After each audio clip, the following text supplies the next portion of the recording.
Hi everyone, welcome on board to helper.tv, where you get the reliable news that is tailored for you, and of course where you can actually comment and interact. With the insecurity in Nigeria and the lackadaisical attitude of this regime towards the domination of the North on the South and the killing of Christians by fanatical Muslims, and of course the foot soldiers popularly known as Fulani Rđsm, it is reported by International Society for Liberty, Civil Liberties and Rule of Law, Inter-Society, they've alleged that no fewer than 350 communities in Biafra land, particularly in Igbo land, have been forcefully invaded and permanently occupied by jihadist Fulani Rđsm. This claim was contained in a statement endorsed by the group's board chair, Emeka Umeagbalasi, a criminologist and the head of international justice and human rights, Ndidi Amaka Bernard, a lawyer, and 3 others. The statement reads, "There are no less than 350 Igbo communities, villages, and other locations now invaded and permanently occupied by the jihadist Fulani Rđsm and imported Shua Arabs, also called cowmen in Arabic.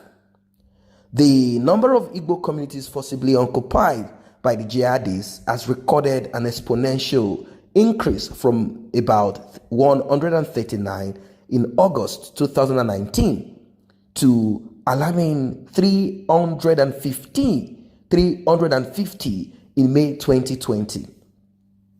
The jihadist occupation is vigorously, if not directly, aided by the government of Nigeria and its security agencies, especially the army and the police. Now, by the combined accounts of the Association of the Eastern Town Unions, the Igbo Development Foundation, and the Eastern Outlook newspaper, as at August 2019, 139 Igbo communities, villages, and locations have been occupied by Fulani Rđsm, out of which Enugu State has the highest number with 56, followed by Anambra with 24, Imo 17, Ebonyi 12, Abia 7. In Igbo areas of Delta and Rivers, there are 15 in Delta and 9 in Rivers. In fact, in Delta State, Delta North, it is reported that some of their monarchs, chief, they collect bribes in different forms, cattle, money, and many other kind of gifts from these Rđsm, and they give them disputed lands, and a lot of things are happening there. And they've been called upon. I mean, the police actually leaked this, because it takes two to tango. There must be something connecting one person from the other. And many of them have built huts and different shanty buildings in the forest in Delta State. But in our recent detailed review and update, the number has exponentially increased from 139 in August 2019. Like I said, it has started increasing from 350, thereabout. And they are, these groups are located in different locations all over. The 32 added dark figures are likely to be found in Imo and Ebonyi states, with a fraction in Enugu State. The breakdown of the current figures of 350 invaded and occupied Igbo communities show that Enugu State has the largest number, like I told you initially. And when you look at the numbers of them in Enugu State, you wonder how they allowed this in their state. How have they been sleeping? Have they been sleeping? What is actually going on? Well, some people have said that the way out of this, because if there's something called supply and demand. If there is no demand, there won't be supply. But do you think that the Southerners will stop eating cows? Do you think people in the southeast of Nigeria will stop eating cows, eating beef? And moreover, it is not about protesting and stopping yourself from getting protein. What about the southeast coming together, businessmen in the southeast coming together and beginning this business of cattle ranches, cattle. You can do the same. Animal husbandry. It can be done. And with this, there won't be any need for you to fight to push Fulani herdsmen away. They won't have the opportunity anymore, as the people in the south will buy cows in the south. They will buy cows in the south. And that's the end of all of this. So someone says stop eating cow meat and stop using cows for show or fame in burials. It is a custom in the eastern part of Nigeria. Whenever certain occasions, you must present a cow.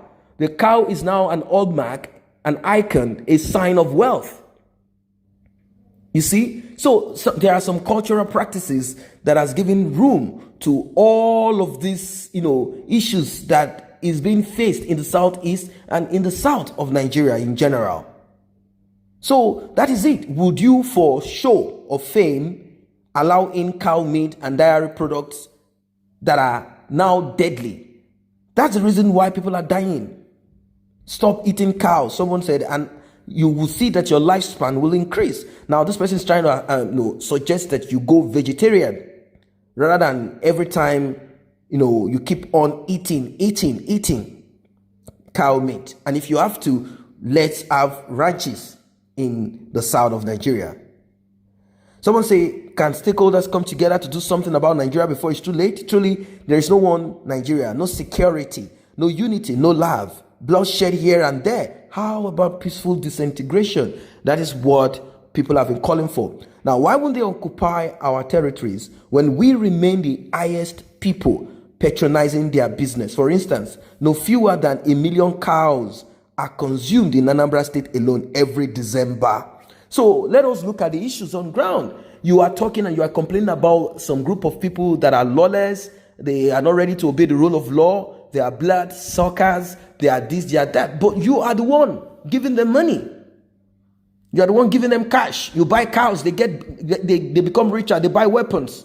And they keep imposing it on you because they know that you cannot do away without their product. Because during your festivals, you must use cow. You must kill a cow. You must present a cow during burial. These are part of the tradition. So during festive season, as this person has pointed out, you must kill cows. In Anambra State alone, he said 1 million cows go down every December and before December. He said, what about burial ceremonies? What about chieftaincy ceremonies? And that this takes they consume more.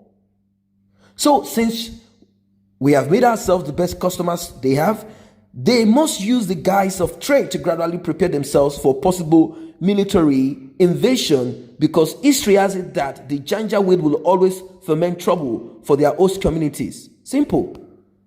Be alert. Be alert. Now, someone asked a question, and I think we've talked about this. Why is it that these people have not been dislodged? Why haven't they dislodged these murderous invaders? It's simple. If you continue buying their product without having your own, they will continue invading you.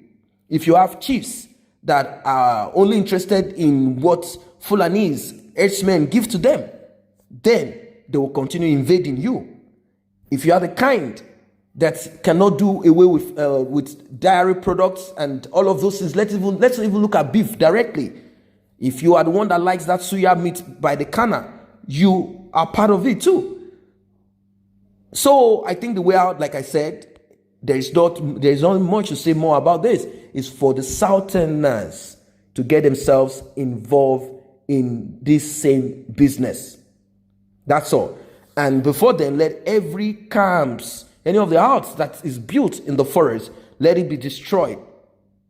Because these camps, these huts are security threats. There shouldn't be any of this set up in the bushes at all. If they need any of that, Sambisa forest is full of, shrubs, pastures. They can even dig for water. How do you think Boko Haram is surviving there? They should go in there. Probably they will be able to help push Boko Haram out of existence. They've been told that before, but they are looking for the peaceful south to come into. So I don't know what your take is about this. Do you think you will be part of the people that will abandon cow? It's so sad that the governors of the eastern states are doing nothing while these things are going on. They say they are the chief security officers of the state. They swore oath to protect the lives of the people. Now the states are under threat. What are they doing? They collect money from federal allocation for security vote. What are they doing with it? It's a shame hearing what is going on in Biafra land, hearing what's happening in Igbo land, and governors refuse to act to protect the people. It's so sad. And it's terrible. So that is what it is. Let us keep our eyes open. 350 herdsmen camps exist in Igbo communities. That is the claim. I say a very big thank you to those who have taken time to subscribe to this channel. And if you're yet to subscribe, kindly tap on that subscription button and also the red bell icon so you will be notified whenever videos such as this are uploaded.